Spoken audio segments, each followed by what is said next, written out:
నేటి తరానికి అంబేద్కర్ ఆదర్శమన్నారు నేతలు.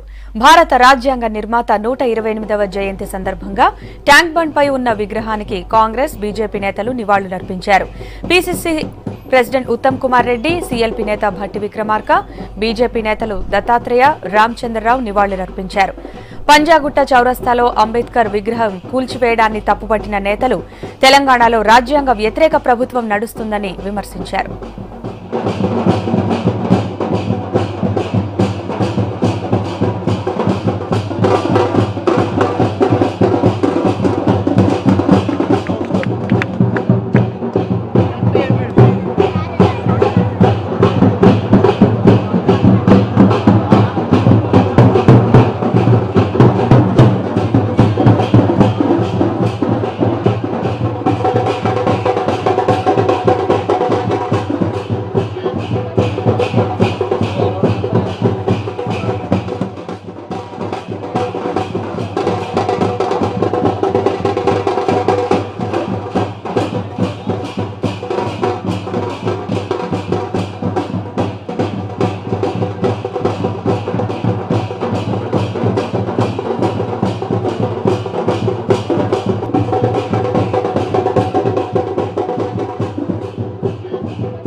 పరిపాలన కొనసాగటం కోసం పెద్ద ఎత్తున నడుం బిగించి ముందుకు పోతా ఉంది. దురదృష్టం, కొన్ని రాష్ట్రాలు ప్రజాస్వామ్యాన్ని, రాజ్యాంగాన్ని తుంగలో తొక్కి రాజరిక వ్యవస్థతో, అటువంటి ఆలోచనలతో పరిపాలన చేయాలని ముందుకు పోయేటువంటి పరిస్థితులు ఈ రోజు కనిపిస్తా ఉన్నాయి.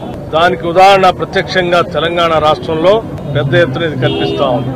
ఏమాత్రం బాబాసాహెబ్ అంబేద్కర్ గారి పైన, రాజ్యాంగం పైన గౌరవం ఉన్నా ఈ దేశంలో ఉన్నటువంటి ప్రతి ప్రజాస్వామ్యవాది కూడా రాజ్యాంగాన్ని కాపాడుకోవటం కోసం నడుం బిగించి ముందుకు పోవాల్సిన అవసరం ఉందని భావిస్తూ నిన్ననే హైదరాబాద్ నగరం నడిబొడ్డున జీహెచ్ఎంసీ ఆధ్వర్యంలో బాబాసాహెబ్ అంబేద్కర్ గారి విగ్రహానికి వారు చేసినటువంటి అవమానం నిజంగా అది ఆ విగ్రహానికి అవమానం కాదు, భారత ప్రజాస్వామ్యానికి అవమానంగా నేను భావిస్తా ఉన్నాను.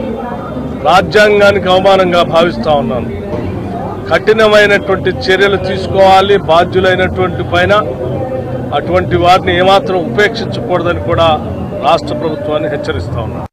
డాక్టర్ బాబాసాహెబ్ అంబేద్కర్ దళిత జనానికే కాదు, దళితులు, వెనుకబడిన వర్గాల వాళ్ళు, అలాగే అనగదొక్కబడ్డ వాళ్ళు, అన్ని వర్గాల్లో ఉన్నటువంటి వాళ్లకు 125 కోట్ల మంది ప్రజలకు డాక్టర్ బాబాసాహెబ్ అంబేద్కర్ ఆయన నాయకుడు. అంతేగాని ఆయన కేవలం ఒక దళిత నాయకుడుగా ఆయన గుర్తించడం ఇది సరైనటువంటిది కాదు.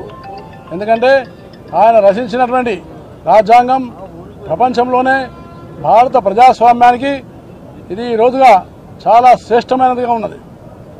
ప్రపంచంలో అన్ని దేశాలకు కూడా ఆదర్శమైనటువంటి రాజ్యాంగాన్ని డాక్టర్ బాబాసాహెబ్ అంబేద్కర్ మనకు అందించిపోయినారు. డాక్టర్ బాబాసాహెబ్ అంబేద్కర్ను యుఎన్ఓ కూడా, అంటే ప్రపంచ దేశాలన్నీ కూడా 14 ఏప్రిల్ను విశ్వ శ్రేయస్సు దినంగా దీన్ని జరుపుకోవడం ఇది చాలా గొప్ప విషయం.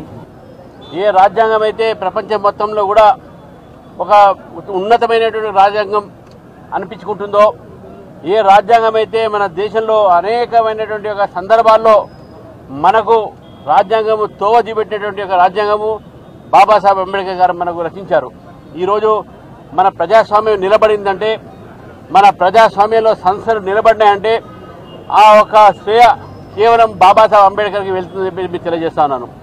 మరి ఈ యొక్క కేంద్ర ప్రభుత్వము గతంలో పంచతీర్థ అనేటటువంటి ఒక పేరుతో అంబేద్కర్ గారి యొక్క జన్మతిథి నుంచి ఎక్కడైతే జన్మించారో మహూ అనే ప్రాంతం నుంచి ఇంగ్లాండ్లో చదువుకున్నటువంటి యొక్క వారి గదిని కొనుక్కొని ఢిల్లీలో అంబేద్కర్ ఫౌండేషన్ కోట్లాది రూపాయలతో నిర్మాణం చేసి బాబాసాహెబ్ అంబేద్కర్ గారికి అసలైనటువంటి ఒక నివాళి మన నరేంద్ర మోదీ గారి ప్రభుత్వం అర్పించిందని చెప్పేసి నేను భావిస్తా ఉన్నాను.